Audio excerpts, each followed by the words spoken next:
खुदावंद यीशु मसीह की सलामती आपके साथ हो। Good morning. आज 22 सितंबर 2022 है। मत्ती रसूल का अंजीली बयान उसका 12वां बाब 25वीं और 26वीं आयत में ये लिखा है, उसने उनके ख्यालों को जानकर उनसे कहा, जिस बादशाही में फूट पड़ती है वो वीरान हो जाती है, और जिस शहर या घर में फूट पड़ेगी वो कायम ना रहेगा। और अगर शैतान ही ने शैतान को निकाला तो वो आप अपना मुखालिफ हो गया, फिर उसकी बादशाही क्यों कर कायम रहेगी। आमीन। खुदावंद यीशु मसीह ने उनके ख्यालात को जाना और उनके झूठे इल्जाम का जवाब दिया। मसीह हर वक्त जानता है कि हम क्या सोच रहे हैं। वो जानता है कि इंसान के अंदर क्या है। जैसे ज़बूर 139 की दूसरी आयत में लिखा है कि वो ख्याल को दूर से समझ लेता है। और इस आयत में बताया गया है कि मसीह ने उनके ख्यालात का जवाब दिया। वो जानता था कि ये बात उन्होंने जल्दबाजी से नहीं की, बल्कि ये सोच उनके अंदर है। इसलिए इस इल्जाम का जवाब कवि, माकूल और काफी है। ये बात नहायत अजीब और नामुमकिन है कि शैतान ऐसे मुआहदे या साजबाज के वसीला से निकाला जाए, क्योंकि इस तरह तो शैतान की बादशाही में फूट पड़ जाएगी।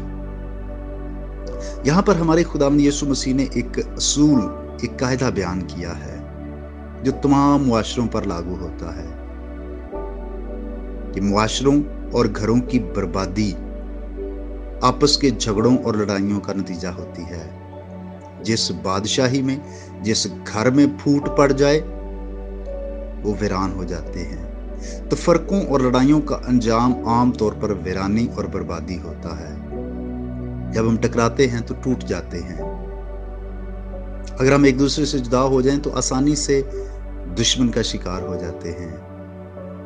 कलीसियाएं और कौमें अफसोसनाक तजर्बात से इस हकीकत को जानती हैं। इसलिए कोशिश करें कि आपस के झगड़ों और लड़ाइयों में ना पड़ें।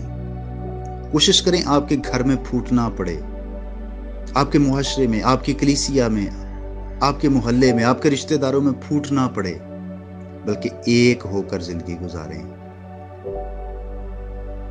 और खुदावंद यीशु मसीह ने कहा कि अगर शैतान ही शैतान को निकालेगा तो फिर तो उसकी बादशाही खत्म हो जाएगी, क्योंकि शैतान का जो सरदार है बालज़बूल, और लफ्ज़ बालज़बूल का मतलब है ऊंचे मकामों का खुदा, और इसको बालज़बूब भी कहा गया था, और बालज़बूब का मतलब है मक्खियों का खुदावंद।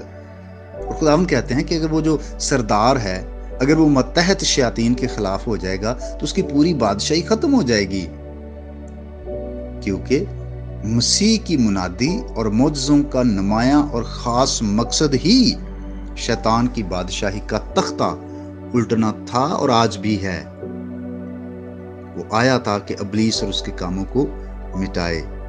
इसलिए खुदावंद यीशु मसीह किसी शैतान की कुदरत से या उसकी मदद से नहीं, बल्कि वो जो आसमान और ज़मीन का कुल इख्तियार रखता है, उस कुदरत के साथ लोगों को आज़ाद करता था। वो आज भी आज़ाद करता है। इसलिए उसके पास आ जाएं। खुदा आपको बरकत दे। आइए हम दुआ करें।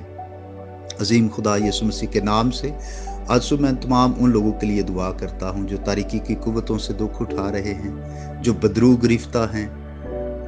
खुदा यीशु के नाम से वो आज़ाद हों। हर तरह का जादू और तवीज़ों का असर ज़िंदगियों से ख़त्म हो। अपने लोगों को खुदा मुकम्मल आज़ाद कर और यीशु के लहू की कुदरत के सबब से वो बहाली की ज़िंदगी गुजारें। मेरी दुआ है खुदा, जो लोग डेंगी का शिकार हो चुके हैं, मसीह के नाम से, इस वबा से, इस बीमारी से उन्हें शिफा अता कर। जो लोग मौसमी बीमारियों का शिकार हैं, खुदा उन्हें भी शिफा और तंदुरुस्ती दे। इसके अलावा मेरी दुआ है खुदा, आज का दिन हम तेरी मर्जी के मुताबिक गुजारें और अपने तमाम भाइयों और बहनों के लिए जो इस पैगाम को सुन रहे हैं, बरकत और सलामती की दुआ मांगता हूँ मसीह के नाम से।